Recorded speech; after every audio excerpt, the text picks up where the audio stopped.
Good morning, Sarah. Thanks so much for joining me here on the podcast today. Thank you for having me.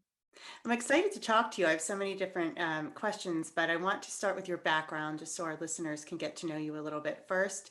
Could you maybe walk us along into what led you to doing the work that you're doing now with energy healing, a little of your backstory, and also maybe tell us where you are in the world? Sure. So I'm Sarah. I'm in Western Virginia, about an hour and a half outside of the DC area, in Stephen City, Virginia. And I help people conquer health problems that they're just not finding solutions for, that are just really stuck.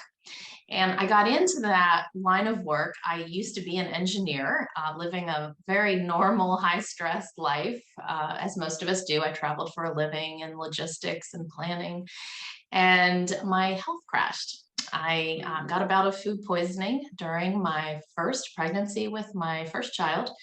And within a couple of weeks, I had joint pain, hip pain, skin problems, digestive upset. And I hoped it would magically go away when he was born, because pregnancy does all kinds of weird things, right? Yeah. But unfortunately, it didn't. And so what ensued was a 10-ish year health journey, trying to find answers, trying to find solutions, and then recovering our health. Wow. So I'm interested in what you're doing now. You're working in spiritual healing and energy medicine practice. So can you tell us a little bit about what that is? Maybe describe it for those who might not understand what that actually means. Sure. Yes, I'd love to. So, energy medicine and spiritual healing is the practice of using energetic means to heal the body and the mind. And we do that by looking for places where the body is blocked, because we have stresses of all kinds in our life. We have physical stresses, injuries, accidents. We have mental stresses of too much work, too much busyness. We have emotional stresses. Maybe you had a volatile parent, or you have a difficult relationship in your life. So we accumulate these stresses from all different places in our experience. And even some of these come through our families. We didn't even experience them, but we have them. Hmm. And these all block the body's ability to heal itself. The body has an ability to heal itself. If we cut our finger, it knows exactly what to do. We don't have to tell it. Uh, but the body knows how to heal really big things too. Things like cancer, anxiety, burnout, fibromyalgia, chronic infections. So when we remove these blocks with energetic means, we can let the body heal itself. And that is the practice of energy healing. It requires no invasive treatments. There are no side effects. It's a very nice, easy, natural way to help the body just get stronger and really affect physical improvements very quickly. So I have a lot of experience with anxiety. I always say that I think I was anxious since I was in utero, because I don't remember ever not having anxiety. So to use that as an example, what would that look like if someone came to you and they just have this chronic anxiety that they've never been able to shake, and they don't just want to rely on medication? What steps would you take to work with that person? So what's really amazing about the way I work, and I think what sets me apart in some ways, other people do this too, is that I listen to the body. I tune into the body and let it tell me where it's stuck and what it needs. So if you, for instance, were to come to my office, I would tune into your body and ask it, what needs to shift today? Like, what is blocking you the most? What is going to have the biggest impact on your system today? And your body's going to tell me. It's going to tell me, yeah, your mom had a major anxiety moment, or something traumatic happened during pregnancy, or her mom lost a baby while in utero, and that created this really strong anxiety that you absorbed and set the stage and influenced your brain chemistry when you were a fetus. So that's just one tiny example of what it could be, but When we listen to the body, I don't have to know the answers. There's no way I could know all the answers, but Mhm. your body does. And so we can let the body kind of speak to us and share what it needs to get back to ground. Yeah, this is interesting to me, particularly because you have a background in engineering. I have a son who is graduating now, who will be an engineer. And there's a very different type of mind with the engineer. And it's always fascinating for me to see how his mind works compared to how mine, as more of a creative person, works. And my other son, who kind of, follows along in that realm with the creative side. So to move from something like engineering over to energy healing, which in and of itself is a very intuitive practice, how was that transition for you? You're kind of using different parts of your brain here, right? For sure. Yeah. I always say that my engineering background set me up for this because I have a very natural problem solving orientation, right? That's what engineers do. They're Yes. problem solvers Yep. and they find solutions.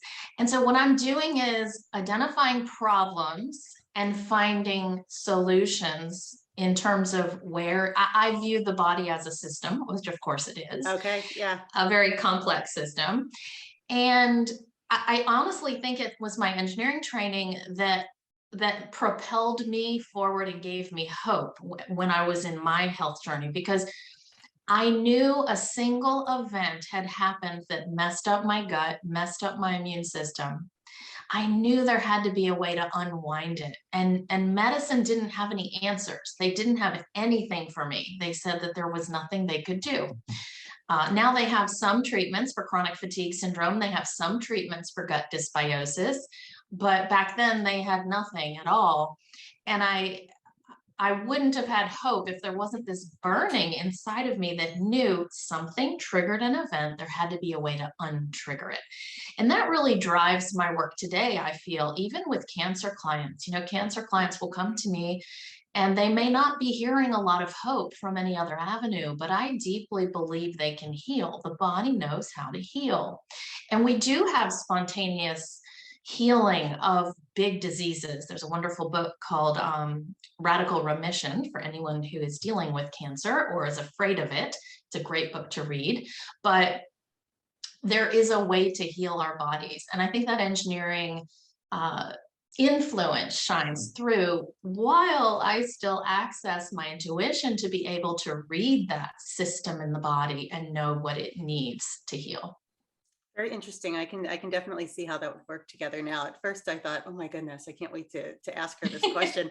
So let's talk about your autoimmune illnesses, because I think that there's such a mystery surrounding a lot of these illnesses like fibromyalgia now. I think people understand a little bit more about that now, but gut dysbiosis is not something that I am really familiar with. So I know that listeners will not be as well. Can you kind of describe how these illnesses emerge, what you think makes them so mysterious, and why doctors just tend to kind of wrap them all together and not necessarily treat them at the core? Yes. So with any chronic illness, this is kind of the number one, almost like a theorem here. Okay. Mhm. Any chronic illness of any kind, there's an immune dysfunction. Okay. It's the bottom line. Why would you have chronic Lyme? Because your immune system isn't killing it off. Why don't we Yeah. all get Lyme when we get Right. bitten by ticks, right? Our immune system protects us. So there has to be a dysfunction in the immune system that paves the way for chronic illness. Well, that means that if we want to heal from chronic illness, we have to address the immune system. So what causes the immune system to dysfunction? Well, the immune system is very sensitive to our mind, our stress, our emotions. The thymus, which trains our immune cells and sets us up for knowing how to protect ourselves, is right in the heart energy. Mm. Okay. So if our heart is heavy and tight with anxiety, or it's carrying a lot of grief, or we walk around armored because we're afraid of getting hurt, maybe we've been hurt in the past and we don't want to get hurt again. Yeah. We've been betrayed. There are so many things, right, that we carry in our heart. It affects our immune system. And they've done studies that prove this. They've done live blood analysis where someone feels a certain emotion, they look at the blood cells and they're behaving differently Hmm. than they are with different emotions. So there's a definite mind-body connection. And Western medicine doesn't really have a way to work with this. And this is actually part of my life's work. I really want to help bridge this gap between Western medicine and more Eastern or holistic Yeah, means yeah. that know the importance of this mind connection and give medical professionals tools to be able to help people with these issues as well.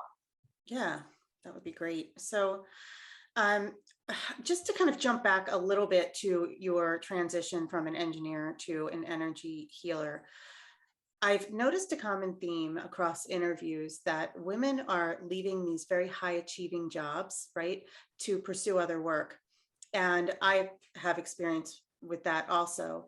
Um, what I noticed and what other women have noticed, though, is that we tend to carry a lot of different feelings around with that. There can be shame that's associated with leaving this big career that you have created, that you have studied for, that you've spent money, right, to train for.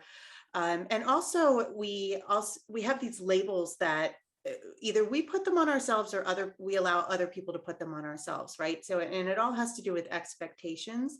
And I think that there's this feeling of, am I letting someone else down when you leave one world and go into another? Those are the two things that I've noticed is really just the expectations and the labels, and then also that shame. Did you experience that as well? So, well, I experienced it in a flip way because I didn't make the decision to consciously leave my engineering Mm. job. It was kind of made for me with my health crash. So, Okay. Okay. Yeah. so I had cut back on my work to be a mom, to focus on my children, but also to keep working because that was important to me. But my health crash really became my new focus. And it was all consuming, and I had full-blown chronic fatigue syndrome, complete adrenal burnout. Like, I was not able to function for a fair amount of the time. Hmm. So even grocery shopping my husband did for me because I was just too tired to deal with it. Hmm. So um it, but where that applies, what was very difficult for me is to step into a more um fringe, new age, different alternative line of work and line of Yeah. healing, because Yeah. I come from a family of doctors and lawyers. So Yeah. that That was had what to be I tough. worried about. Yes. Yeah, How did it, they it receive was. that? I was honestly afraid to tell them for quite a while. They were nothing short of supportive. They were a little bit worried, like, I don't see how that works, Right. whatever. But then when they had moments of crisis, I was able to help them. And then they were, wow, okay, there's something to this. Yeah. Eventually they all come around, right? Me That's too. that's what I think happens. So the next question I wanted to ask is about your book. You're a best-selling author. Can you tell us about your book? So my book is a chapter of an anthology book where I talk about my personal story, how I came into this line of work. And it's it was a very healing process for just the reason we just spoke about, really sharing how in the world, like in the day-to-day moments, how did I make that transition and that leap. So that is my book, and I'm really being called to focus on creating my own work, my own book on what I do, the mind body connection and Yeah. empowering our health. So that is in the works for the next year, I feel certain. Yeah. And we definitely need books like that.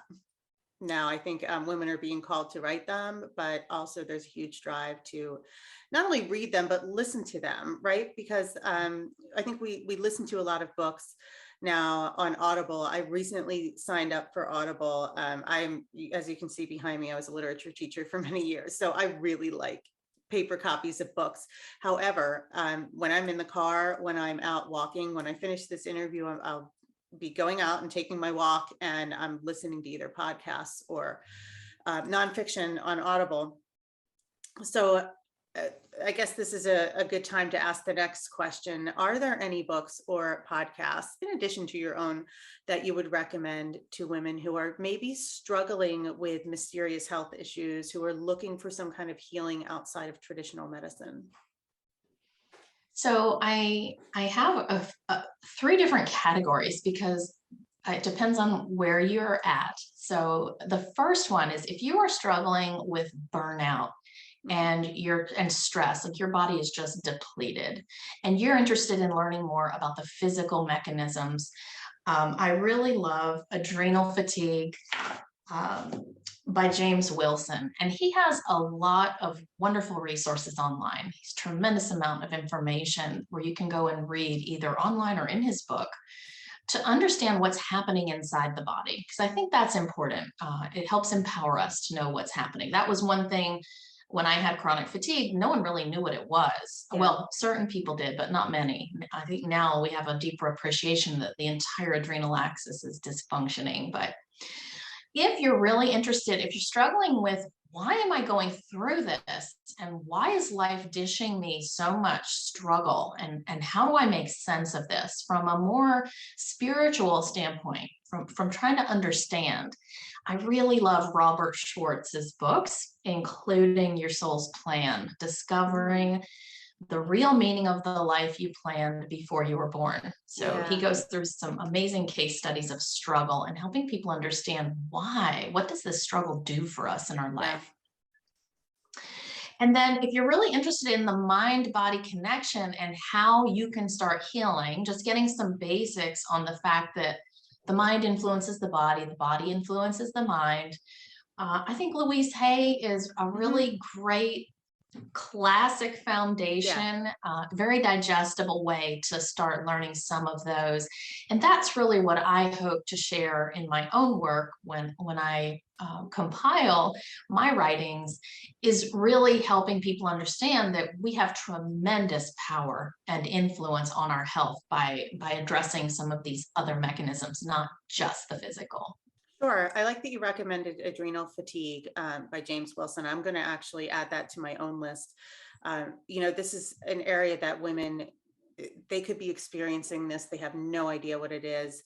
I can remember feeling exhausted, but I was always exhausted. And so it wasn't that different, but I had gone to my endocrinologist for my regular thyroid check, and she just kind of went into this panic mode because she looked at my blood work and I just didn't even have any cortisol apparently. And it just led to this whole series of testing and making sure the levels were right. She was going to put me on all of these steroids. And I said, whoa, give me a chance to fix this first. I am not getting pumped with steroids. I just knew what that would do to me. And it forced me to just stop everything.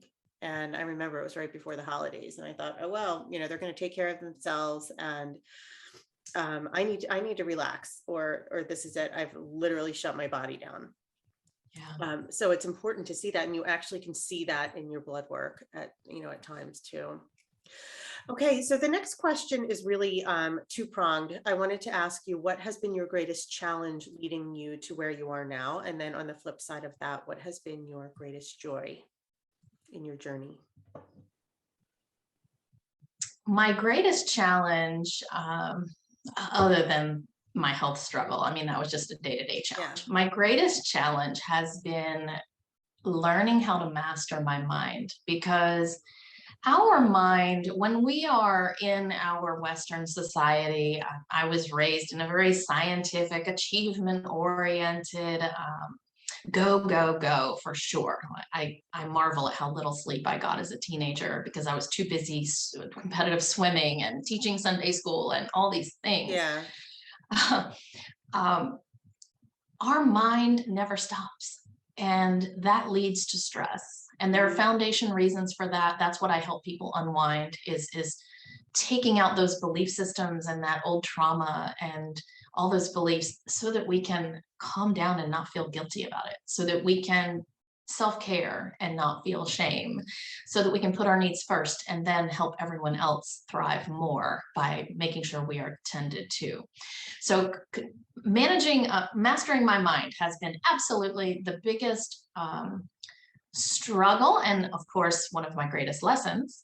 Yeah. And then my greatest joy has absolutely been empowerment, like discovering, living the empowerment of being in alignment with yourself, of knowing the power you have to control your health, of knowing the power you have to create what the life that you really want once your mind is on board, once you're present and you see those thoughts that are sabotaging you, and you learn how to manifest what you want. And I don't do it perfectly all the time, I'm still human, but to know that we have that power is it's almost like being supported. You know that you're supported by a force. You don't have to figure it all out yourself. If you just can get in alignment, the answers will come to you. You'll find the solutions you need. You'll find the healers. You'll find the medications. You'll find the treatments. Everything will come because of that support. And to me, that's just such a relief. I Mhm. remind myself of that every time I'm having a rough day. Yeah, it is. It is a relief. And it is very true. And it can take people a long time, I think, to get to that place, um, of knowing that things are actually happening the way they're supposed to. But when you're on the not on the right path, you can't know that that's possible until you make the shift. That's So true. if someone started to work with you, maybe, they wanted to get some coaching, to just get some energy healing, to start working with you in general, what would it look like for someone who is just beginning the process of working with you? What are your first steps that you take? So my work, luckily, is very focused and fast. It's precision because of the way I work, because I tune into the body and let it share. So typically, I do individual sessions where I have a new client session and follow-up sessions, or I have healing programs where I work more deeply. People get healing, but they also get support in between Yeah. sessions. And I also have recorded sessions, which are amazing. They bring healing when you listen to the recording. Oh, Um, so those are really fun. They're like a meditation, but energy yeah. healing comes through and balances your body and your mind.